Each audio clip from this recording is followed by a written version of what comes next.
토요 줌 모임을 시작하겠습니다. 예, 나중에 때가 되면 얼굴 네, 보여드리겠습니다. 감사합니다. 오늘 제목이 종말을 예언하는 세 번째 말씀인데요. 이제 마태복음 이제 23장이 끝났고 마태복음 24장, 25장이 남아 있어요. 그래서 이제 내가 총괄해서 오늘 개요를 한번 말씀을 드리고 24장, 25장으로 넘어갈까 합니다. 그래서 간단하게 이제 24장 1절에서 3절 말씀을 먼저 읽겠습니다.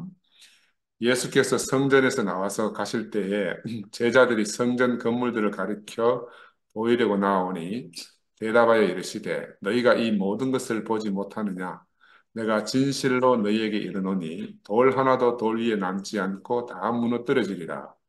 예수께서 감람산 위에 앉으셨을 때에 제자들이 조용히 와서 이르되 우리에게 이르소서 어느 때에 이런 일이 있겠사오며 또 주의 임하심과 세상 끝에는 무슨 징조가 있사오리까 하는 이런 내용이 되어 있습니다. 이제 오늘 제가 올해는 2024년도 첫날 첫 모임에서 제가 이스라엘의 절기를 쭉 한번 살펴보자 해가지고 신년절부터 제가 시작을 했었습니다. 여호와의 일곱 절기가 있거든요. 그중에 우리가 이제 말씀 안에서 함께 나눈 절기가 신년절과 대속죄일 그리고 초막절 이렇게 말씀 교제를 했고요. 그 나머지 이제 6월절 이후에 오순절도 있고 뭐 이렇게 절기가 있는데 처음 신년절 이야기가 왜 제가 그렇게 시작하게 됐는가 하면 마가복음 처음 시작이 마가는 회개하라 천국이 가까이 왔다 하는 이 세례 요한의 선포를 가지고 마가복음을 시작했거든요. 그런데 이 마가복음은 이제 전체적으로 한 6개월 분량밖에 안 돼요. 그 해당 예배 안에서. 그런데 마태복음은 그 나머지 6개월을 채우다 보니까 그 신년절이 언제 시작하는 거 하니까 이제 마태복음 11장에서 시작을 해요. 그래서 그런 걸 내가 처음에 말씀드렸었는데 아마 잊어버려서 다시 한번 제가 상기를 시켜드리고 마태복음 11장 3절에 예수께 여짜오되 오실 그이가 당신이 오니까 우리가 다른 일을 기다리오니까 이렇게 시작하거든요.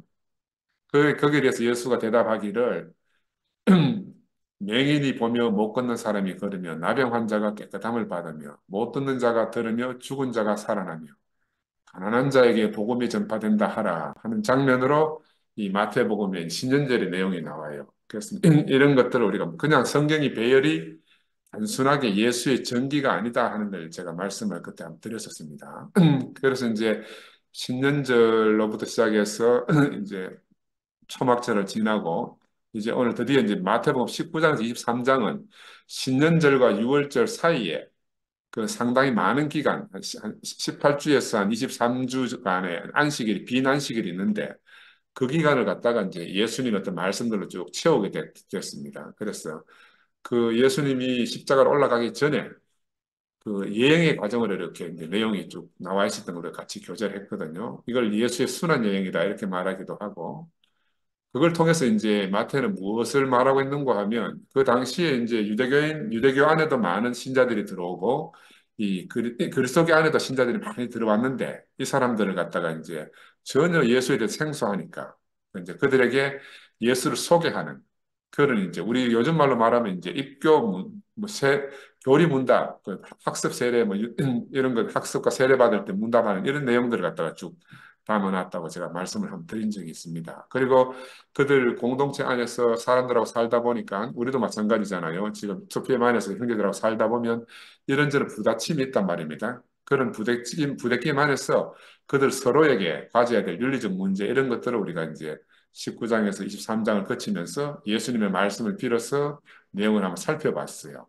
그리고 이제 23장 마지막 지난주에 이제 뭐라고 나오는가 하면 호산나 다윗의 자손이여 너희가 주의 이름으로 나를 찾을 때까지는 나를 다시 보지 못하겠다 하는 말로 마무리를 하거든요. 그러니까 우리가 예수를 다시 만나려고 하면 우리가 호산나 다윗의 자손이여 찬송하리로다 하는 이 구약에 나오는 말씀처럼 주의 이름을 늘 부르고 기다려야 한다. 늘 깨어서 기다려야 한다는 이런 암시를 주고 있어요. 이게 이제 마태가 그 복음서에 깔아놓은 배경인데 이 예수의 다시 오심 지금 이제 성전이 하나 돌이 돌아나도 첨너이지 않을 것이다 하는 말씀을 시작해가지고 그런 모든 것이 이제 다 멸망할 거라는 말입니다. 그러면 예수는 어디서 다시 오실 것인가? 그 예수의 다시 오심에 대해서는 마태가 이제 설명하는 장이 24장, 25장으로 넘어가고 있습니다. 그래서 마태는 두 가지 말씀을 하는데 하나는 이제 다시 온다는 것은 영광 중에 부활한 예수가 다시 온다는 이런 예수의 오심을 한 가지를 말을 하고 있고 또 다른 하나는 마태뿐만이 아니고 그 당시에 유대인들의 대부분 유대인 그리스도교인들이 대부분 기다리는 세상의 종말과 하나님 나라가 다시 시작할 그럴 때의 메시아의 오심, 마지막 오심, 재림을 말하는 거죠. 그런 두 가지 이제 예수의 오심을 마태가 이제 연결해서 말하고 있다고 이제 형제 여러분들이 꼭 기억을 해주시면 좋겠습니다. 그래서 마태가 앞으로 펼쳐나가는 내용 안에는 이 두 개의 오심, 영광 중에 부활한 예수가 오시는 것. 그건 우리 사실 우리에게도 지금 영광 중에 부활한 예수가 늘 찾아오시지 않습니까?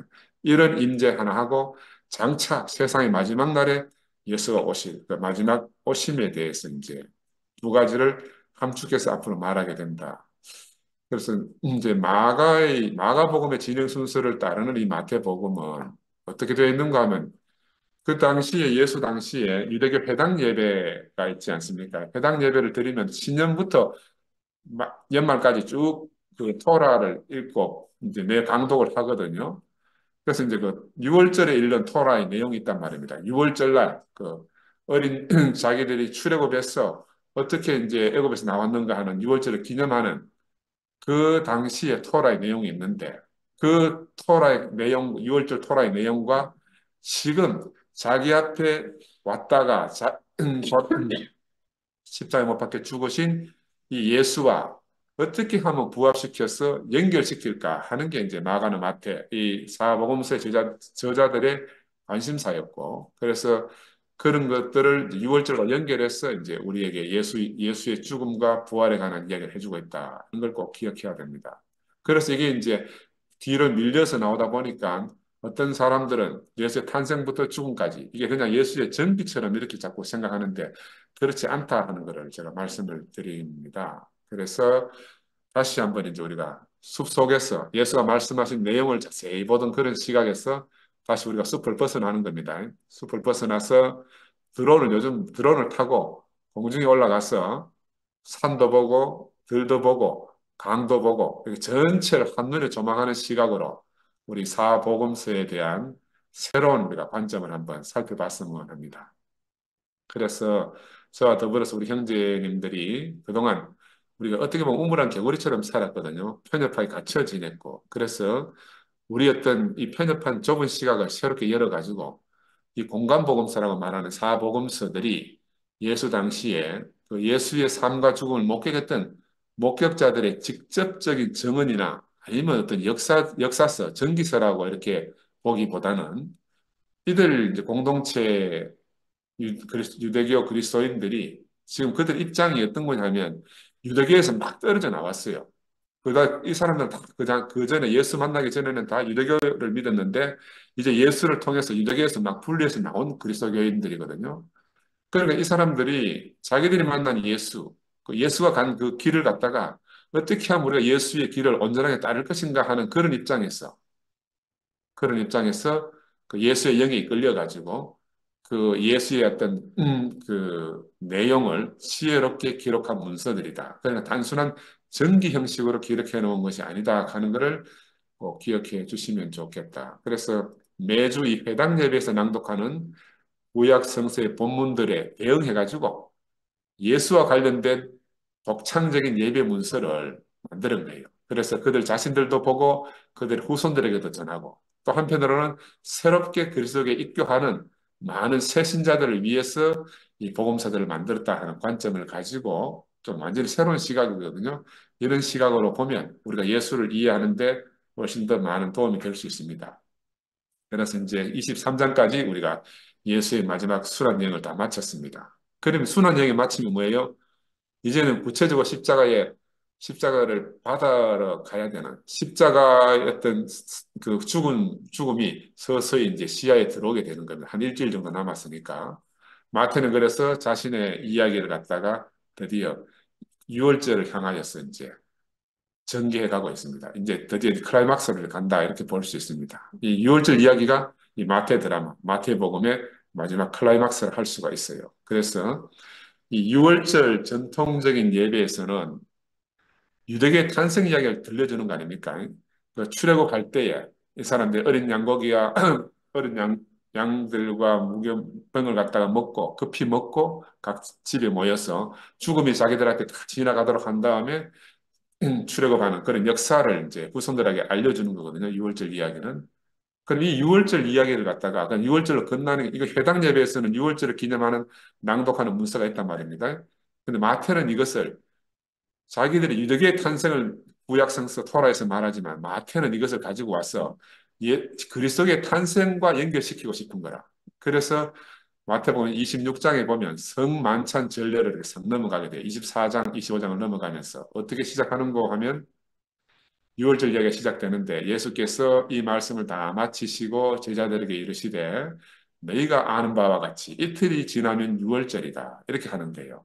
그리고 인자가 십자가에 못 박히기 위하여 할 일이라. 예수가 구체적으로 자기의 죽음을 말하는 장면이 26장에 가면 나와요. 그래서 24장과 25장은 6월절 있기 전에 두 번의 안식일이 있는데 그 두 번의 안식일에 배치한 내용이 24장과 25장의 내용이 주로 내용이 됩니다. 오늘은 제가 이제 그 전체를 통틀어서 개괄하는 의미로 형제 여러분들과 이제 말씀을 나누려고 해요.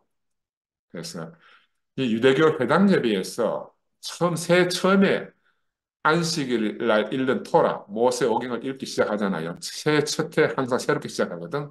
그때 무엇을 먼저 읽는고 하면 제일 처음이니까 창세기부터 읽게 됩니다. 창세기부터. 그러면 1년 동안 읽으려고 하면 모세오경을 1년 동안 읽으려고 하면은 이 한 주에 보통 이제 요즘 말로 우리가 지금 이제 장절로 나눈 이 내용으로 말하면 한 5장에서 10장 정도의 범위를 읽어야 된다는 겁니다. 그래서 창세기 첫 12장의 중심 주제가 그 새해 첫날, 첫 안식일 날 처음 읽을 내용이라. 그럼 그 내용은 무엇으로 주로 구성되어 있느냐? 12장이 노아의 이야기. 창세기 5장에서부터 11장까지가 노아의 그 홍수 이야기인데 노아의 이야기가 창세기 처음에 나오는 주된 내용입니다. 물론 그 앞에 에덴 동산의 그 우리 아담의 추방 이야기라든지 가인이 아벨을 살해한 사건이라든지 인간이 점점점 하나님에게서 이렇게 점점 멀어진 이야기가 물론 앞에 이렇게 배열이 되어 있어요. 근데 그 인간이 자꾸 악해지면서 하나님이 인간을 만든 것에 대해서 절망하시고 야, 이 인간들을 내가 땅에 인간 지으 후회한다 하시면서 이 인간들을 갖다가 끝내기로 결심하는 그런 장면이 나오거든요. 그리고 나서 노아 이야기가 나오는 거예요. 그래서 노아와 그의 가족을 제외한 모든 세상을 다 멸망시키고 노아와 그 가족으로 더불어 새로운 인류를 시작하시겠다 하는 게 하나님의 계획이란 말입니다. 요게 그 새해 첫날, 첫 주에 그 토라 내용이라. 지금 마태는 이제 뭘 말하려고 하는가 하면 그 새해 첫날 처음 읽는 그 내용을 갖다가 예수와 결부시키려고 하는 거예요. 그래서 이런 내용을 왜냐하면은 새해 유대는 좀 달력이 두 가지 달력입니다. 종교력이 있고 일반 농사력이 있는데 종교력은 6월절이 들어있는 달을 새해 첫 달로 하는 거예요. 근데 6월절이 언제 있는가 하면 14일 날 있기 때문에 6월절이 있는 그 날 앞에 두 개의 안식일이 있어요. 그래서 두 개의 안식일의 내용을 채워야 되는 거라. 그 토라 내용을 따라가다 보면. 그래서 마태도 이제 그런 패턴을 따라서 24장을 첫 주에, 25장을 둘째 주에 하고 마지막에 6월절을 예수의 십자가의 죽음을 배치하는 이런 순서로 가게 되는 거예요. 그러니까 너무너무 드라마가 이런 내용을 알면 성경이 보는 눈이 우리가 새롭게 됩니다. 그래서 하나님의 계획 안에서 그 노아신 네피림의 시대의 모든 네피림을 다 멸절시키고 하나님은 사실상 새로운 아담을 건져냅니다. 노아와 여덟 식구는 하나님 처음 창조안에 만드는 아담이 아니고 새로운 아담이라고 말할 수 있어요. 그래서 이 노아 이야기 주제는 뭐냐 하면은 하나님이 세상을 멸망시켰다 하는 겁니다. 하나님이 세상을 멸망시켰다.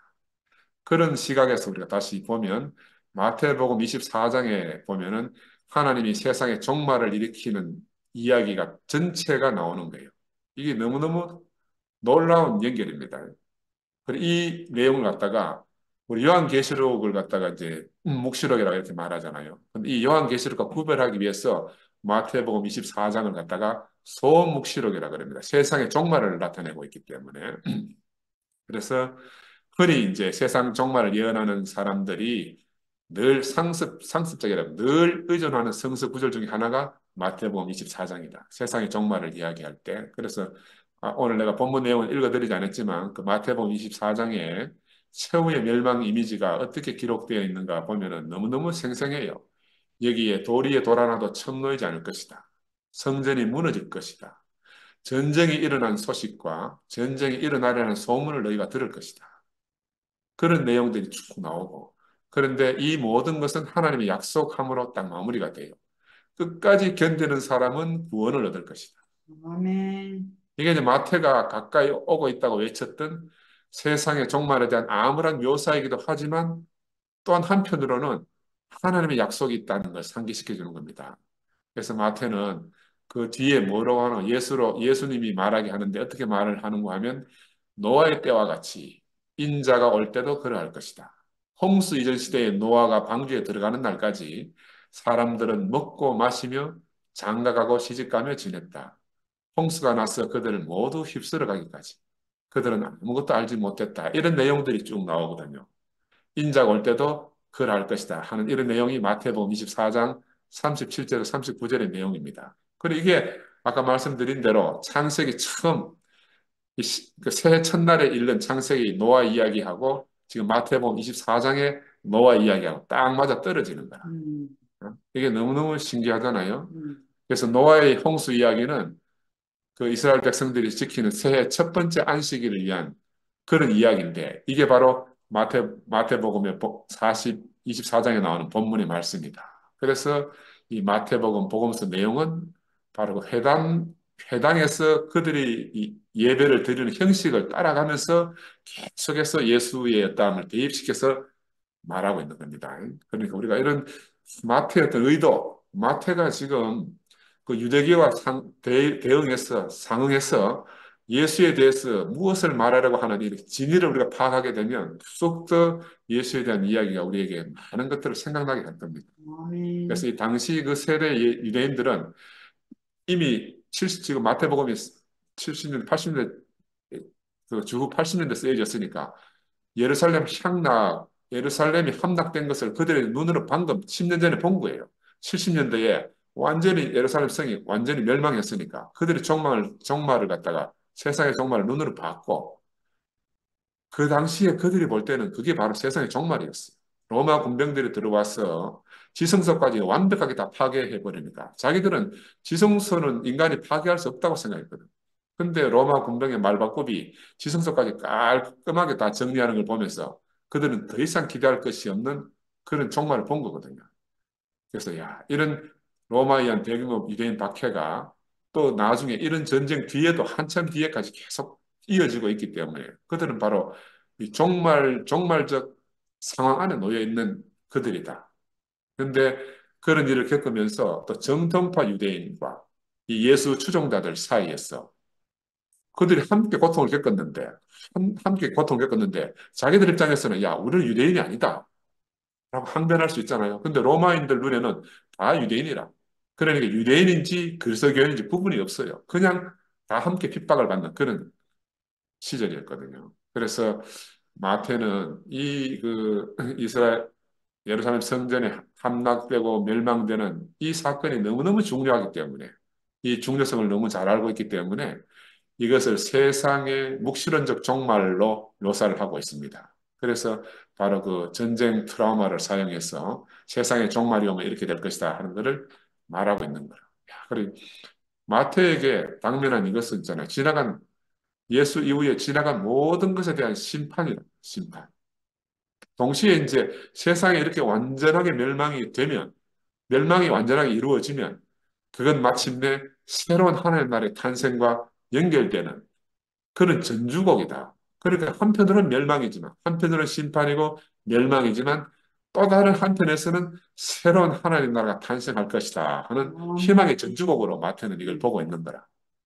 그래서 우리가 이 마태복음 24장을 앞으로 보게 될 건데 그런 시각에서 우리가 같이 보면 좋겠습니다. 그래서 이런 이제 복음서 연대기를 우리가 받아들이게 되면 이 마가복음이나 마태복음이나 복음서들이 단순한 역사적 사건들에 대한 그 목격자들의 증언이 아니고 예수에 관한 그 제자들이 경험했던 어떤 그 정말 그 구약 성서에 계속해서 예언되어져 온 그 메시아가 바로 이 사람이라는 사실을 갖다가 구약과 연결시켜서 이제 말하고자 하는 거죠. 그러니 그대로 고충이 있을 거예요. 이 정말 십자가에 그 처형되어진 이 아무것도 아닌 이 한 사람을 하나님이 조상 대대로 예언했던 바로 그 사람, 그 메시아라는 걸로 연결시키려고 하니까 이들 안에서 얼마나 많은 힘든 고충이 안 있었겠습니까? 그죠? 이제 그런 사정들을 우리가 한번 되짚어보고 마태복음 25장은 또 어떻게 되는가 하면 이렇게 세상의 종말 이후에 세상이 끝났으면 심판도 또 다 뒤따라오는 거라. 물리적 종말이 일어나면 그 다음에는 다른 이제 또 다른 하나의 이제 존재에 대한 하나님의 심판이 준비되어 있는데 이 마태복음 25장에는 세 심판을 세 장면으로 나누어 놓습니다. 첫째는 우리가 흔히 잘 아는 지혜로운 처녀 이야기입니다. 신랑을 맞이하기 위해서 준비해야 되는 지혜로운 처녀들과 어리석은 처녀들을 비유하면서 앞으로 주님이 23장의 마지막에 그렇게 해놨잖아요. 호산나 다윗의 자손이여 주님이 다시 찾아올 것을 너희들이 부를 때까지는 나를 다시 보지 못할 거라는 그런 말씀을 하셨는데 그 예수의 재림을 기다릴 때 어떻게 기름을 준비하고 늘 기름을 충분히 준비하고 기다려야 된다는 내용이거든요. 그러니까 한 다섯 여자는 기다렸는데 기름이 떨어졌고 나머지 다섯 여자는 기름을 충분히 준비했기 때문에 그런 내용을 좀 말씀하면서 늘 경계하고 준비하면서 기다려야 된다 하는 이런 심판을 하나 말씀하고 있고 두 번째 비유는 어느 날 이제 종들한테 주님이 달란트를 한 달란트, 두 달란트, 뭐 다섯 달란트, 달란트를 맡기는 그런 이야기 우리 잘 알고 있잖아요. 그런데 뭐 어떤 하인들은 달란트를 묻어놓고 이제 관리를 안 했단 말입니다. 그래서 이 달란트를 각자가 적든 많든 자기의 주어진 달란트를 최대한 투자해서 소득을 내야 된다. 계속해서 성장하게 해야 된다는 그런 심판의 비유가 있고 세 번째는 우리가 잘 익숙하진 않는 내용인데 그래도 마태복음에 나오는 이야기입니다. 마지막 심판이 오면 양과 염소를 분리한다 이런 내용이 나와요. 최후의 심판에. 이건 이제 아주 통렬한 비유인데 양들은 어떤 사람들이고 염소는 어떤 사람인지를 갖다 심판하는 거예요.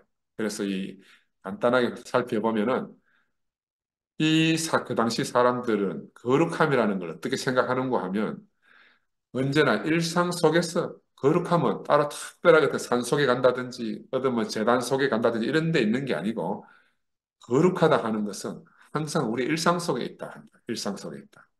하나님의 생명은 어디 뭐한 곳에 따로 있는 게 아니고 언제나 인간의 삶 속에서 마주치게 된다.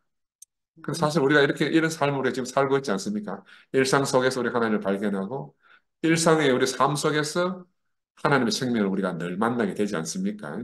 이런 것들을 그 당시 사람들은 이해를 못하고 있었기 때문에 그런 데 대해서는 경고를 주는 겁니다. 그래서 마태는 한 해가 끝난 뒤 6월절 의식이 시작하기 전에 이 두 번의 안식일을 갖다가 준비하는데 24장과 25장을 이렇게 배열해 놨어요. 그래서 야, 이런 걸 보면서 우리가 그 성경을 문자적으로 보면은 우리가 문자의 감옥 안에 갇히게 됩니다. 문자의 감옥 안에.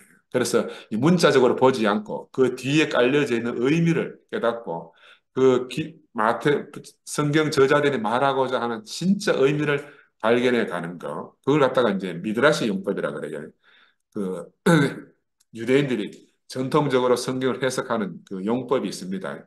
근데 이게 이제 이방인한테 성경이 넘어가 버렸잖아요. 그럼 이방인들은 유대의 전통이나 관습이나 이런 것들 전혀 모르기 때문에 문자적으로만 성경을 보게 됐어요. 그래서 문자주의에 빠져가지고 캐톨릭으로 넘어가게 되면서 이방인들이 이제 유대 기독교인이 되면서 지금은 2000년 동안 예수를 엉뚱한 사람으로 만들어 놓은 이런 이제 이방인 이단이라 그래요. 이방인의 이단. 이방인들이 성경을 잘못 봐서 만들어진 이단이다. 그렇게 말하는데 그런 감옥에 갇히게 되는 겁니다. 그래서 우리가 이 제자들이 만난 이 놀라운 한 사람, 예수 한 사람의 일생이 이 그 제자들 생각할 때는 하나님이 그토록 계시해 주었던 바로 그 사람이구나. 그러니까 자신들이 알고 있는 모든 성경 지식, 그런 것을 들어가지고 각자 마태는 마태대로, 마가는 마가대로, 누가는 누가대로, 요한은 요한대로 각자 자기 입장에서 이 한 사람을 증거하고 있는 게 사복음서다. 이런 걸 우리가 깨달아야 됩니다. 그래서 마태는 이제 자기의 이야기의 절정, 예수의 죽음 가운데로 들어가지 않습니까?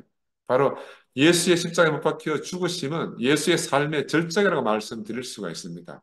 클라이막스라고 말씀드릴 수가 있어요. 우리가 오늘 이제 진강이가 어젯밤에 하나님 부르심으로 이제 갔잖아요. 근데 진광이도 마찬가지예요. 진광의 전 일생이 진광이의 죽음 안에 그 자기 인생의 클라이막스가 있는 거예요.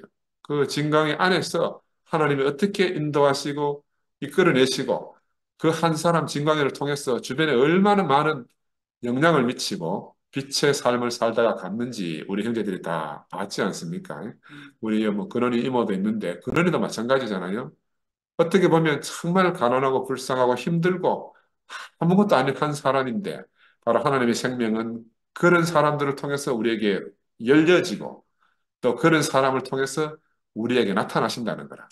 그래서 우리가 이제 그리스도인들이 부르는 십자가의 길이라는 것을 지금부터 이제 마태와 함께 우리가 걷게 될 겁니다. 걷게 돼요. 잠깐만요. 이게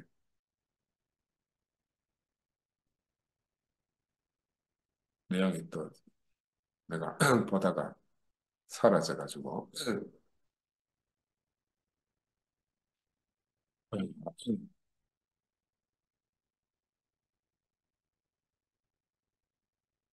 그래서 이 이제 십자가의 길이 무슨 길이냐 하면은 예수와 함께 죽고 함께 사는 길이지 않습니까? 그죠? 예수와 함께 죽고 함께 사는 길. 그런데 이제 이 십자가의 길은 우리가 이제 앞으로 보게 되겠지만 그 예수가 함께 죽고 함께 살았다는 바울의 고백이 다시 새롭게 들다 보면요. 함께 죽었다는 말이 옆에가 있는 게 내가 죽인 거라 예수를. 우리가 죽인 거예요. 우리가 예수를 죽인 거라. 우리가 예수를 버리고 다 떠난 사람들이에요. 예수는 다른 말로 말하면 바로 나 때문에, 우리 때문에 죽은 거죠. 우리는 왜냐하면 모두가 다 가인의 후예지 않습니까?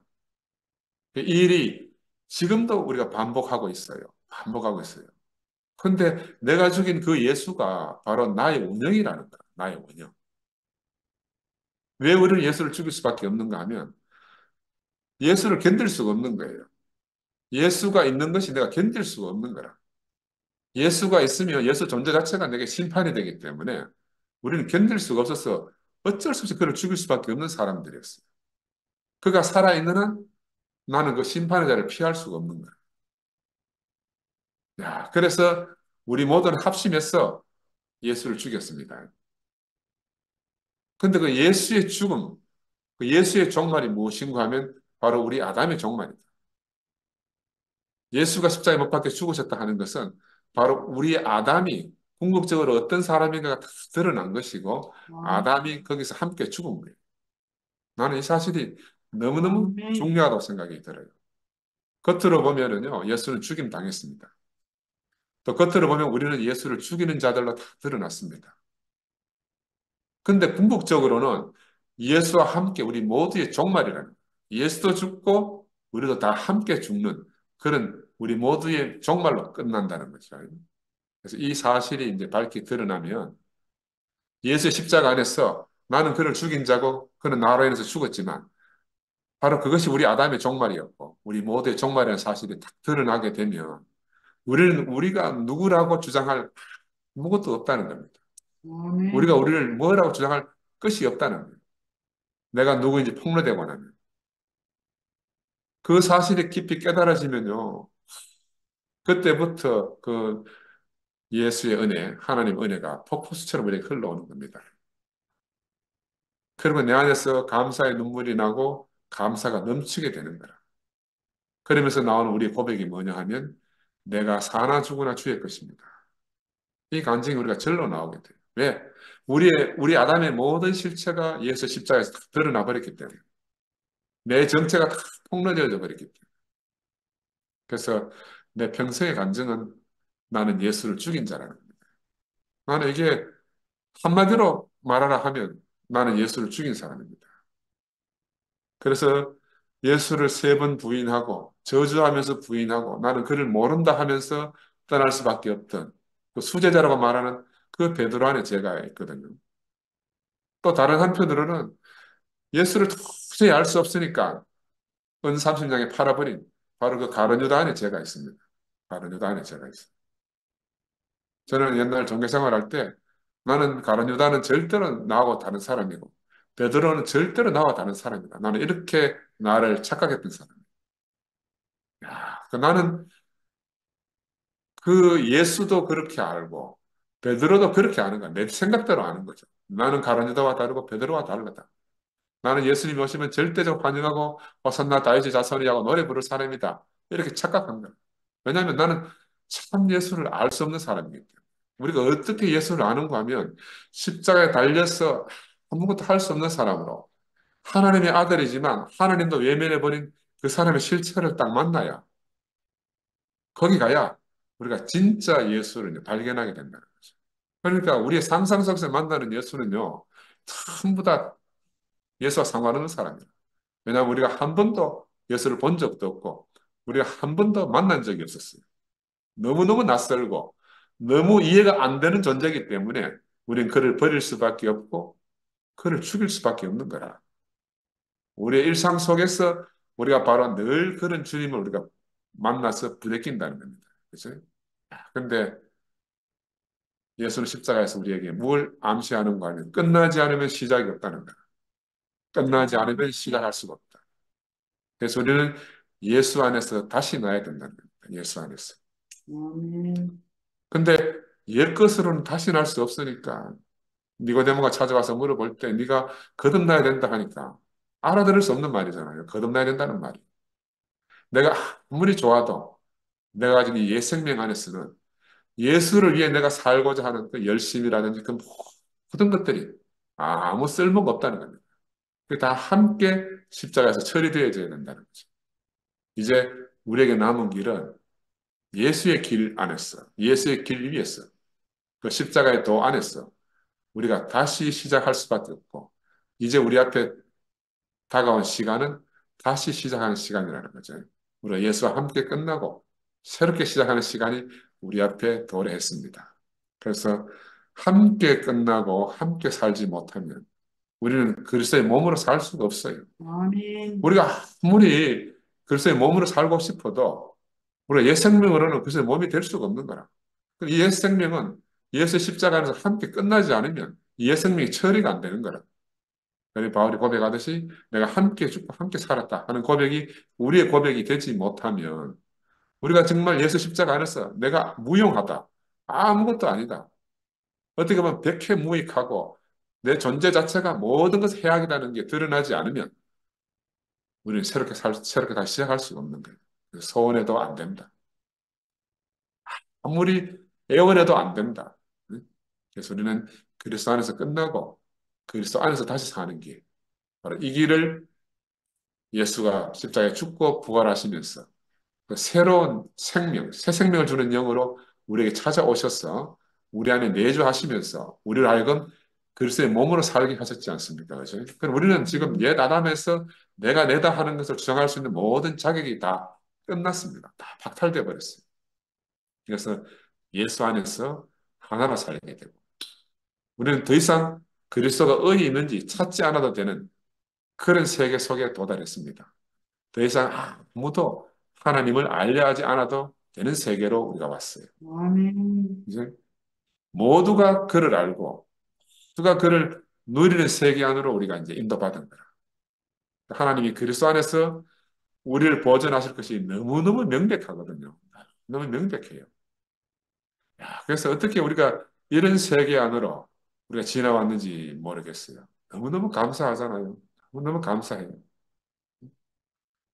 그 나는 오늘 이번 주 한 주도 이렇게 지나가면서 얼마나 감사한지 모르겠어요.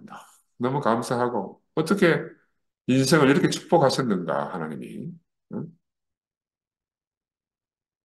우리 모두에게 어떻게 이렇게 놀라운 세계를 예비해 주셨나 하는 생각이 들어요. 너무너무 감사해요. 너무너무 감사하고 그래서 오늘 이제 처음 마태복음 24장, 25장 이 말씀을 이제 개괄해서 말씀을 드렸는데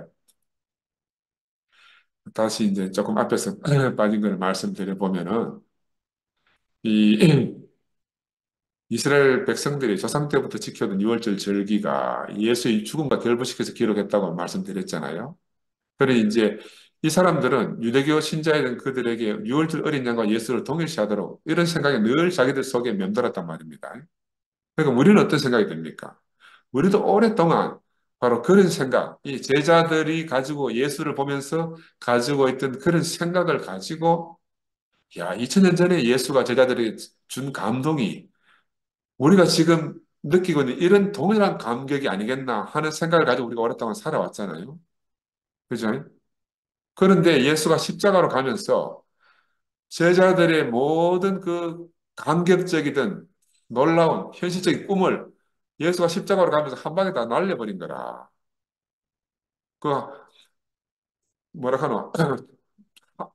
한여름밤의 꿈처럼 한 방에 사라져버린 거예요.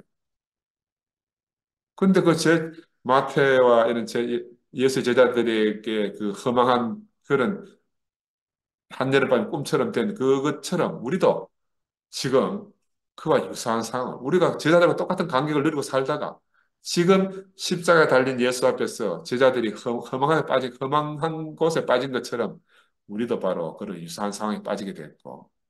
근데 그런 가운데서도 우리가 이런 일들이 하나님의 경륜 가운데서 일어난 일이구나 하는 걸 우리가 새로운 시각으로 가지게 되잖아요. 인생은 인생이고 하나님은 하나님이라는 사실을 우리가 너무너무 분명히 깨닫게 된 거라. 왜 이런 일이 있는가? 우리를 하여금 하나님 이외에는 다른 우상을 섬기지 않도록 하시기 위한 하나님의 너무너무 놀라운 지혜다. 하나님의 놀라운 은혜다. 이렇게 보여지는 겁니다. 그래서 구약과 신약을 우리가 쭉 돌이켜 살펴보면요. 하나님의 백성들이 실패할 때마다 하나님께서는 한 무리를 준비해서 부르십니다. 아까 제가 말씀드렸잖아요. 아담을 지어놓고 아담이 실패했으니까 하나님이 노아를 부르셨고, 에피립 시대의 노아를 부르는데 또 실패하니까 그 바벨 시대의 아브라함을 부르셨듯이 하나님은 끊임없이 광야 시대의 모세를 부르셨고, 가나안 시대에는 여호수아와 갈렙을 선봉에 세우셔서 항상 이기는 자를 준비하신 겁니다. 하나님은 절대로 포기를 모르시는 분이라. 우리 신약에 가면 계시록 2장, 3장에 보면은 여러 가지 교회의 상태들이 나옵니다. 교회가 뭐 일곱 교회가 나오는데 이런 모습으로 저런 모습으로 교회가 계속 하락하는 걸 보여주시면서 그렇지만 그 시대에 이기는 자들을 불러 모으시는 것을 우리에게 보여주는 거라. 늘 승리하고 이기시는 분이 바로 우리를 불러 모으신다. 우리를 왜 이렇게 불러 모았는가? 늘 승리하고 이기시는 분. 실패한 그 백성들을 견디지 못하시고 그 속에서 새로운 한 무리를 불러내시는 분. 바로 우리가 그렇게 불러냄을 잊고 오늘 하나님의 그리스도의 배필이 되었어. 다 승리하기를 간절히 바라시는 그 하나님 당신의 갈망을 우리가 알게 되는 겁니다. 그래서 우리가 이런 갈망 안에서 우리가 있다 하니까 우리의 사명이 너무너무 숭고해요. 우리가 한시라도 한순간이라도 허투루 쓸 수가 없는 거라. 그래서 자기를 위해서 허비할 시간이 정말 없거든요. 아까도 우리 진광이 말씀을 드렸지만은 그 짧은 인생 안에서 진광이는 하는 것을 우리한테 보여주고 갔습니다. 정말로 많은 것을 우리에게 보여주고 갔어요. 우리가 다시 예수를 찾지 않아도 한 인생이 정말 연약한 한 인생이 어? 병들고 힘없고 자기 스스로 어찌할 수 없는 한 인생이 우리에게 왔다 갔는데 우리가 그 안에서 바로 우리 주님을 만날 수 있으면 그보다 더 큰 복이 없는 겁니다. 바로 나타나시는 하나님이 바로 진광의 형상을 입고 우리에게 왔다가 이제 어제 가게 된 거죠. 그래서 우리는 날마다 우리 앞에서 많은 형제 자매들이 있는데 그 형제 자매들을 통해서 우리가 나타나시는 하나님을 만나게 되면 이보다 큰 복이 없습니다. 바로 그 나타나시는 하나님을 만나게 되면 우리의 모든 아담은 종말을 맞게 되고요. 우리의 인생은 새롭게 시작이 되는 겁니다. 하나님을 만난 사람은 다 죽는다 했으니까 우리가 형제들 안에 자매들 안에서 만나는 하나님을 볼 때마다 우리 옛 아담이 다 처리가 되고 우리 안에서 새로운 생명, 새 생명이 시작되는 거거든요. 그래서 오늘 이 마태복음 24장, 25장을 개괄적으로 말씀을 드리면서 이 마태의 고민이 이해도 되고 야, 나도 복음서를 쓴다면 이렇게 마태처럼 고민하고 이런 복음서를 안 쓰겠나 하는 생각이 듭니다. 우리 각자가 사도신경을 쓴다 하면 그렇게 쓸 거 아니겠어요?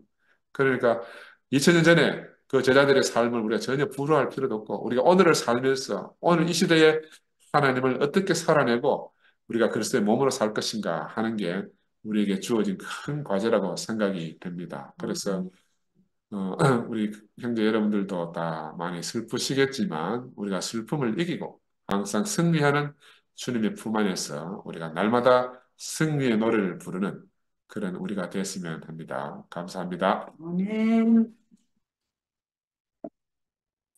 아멘.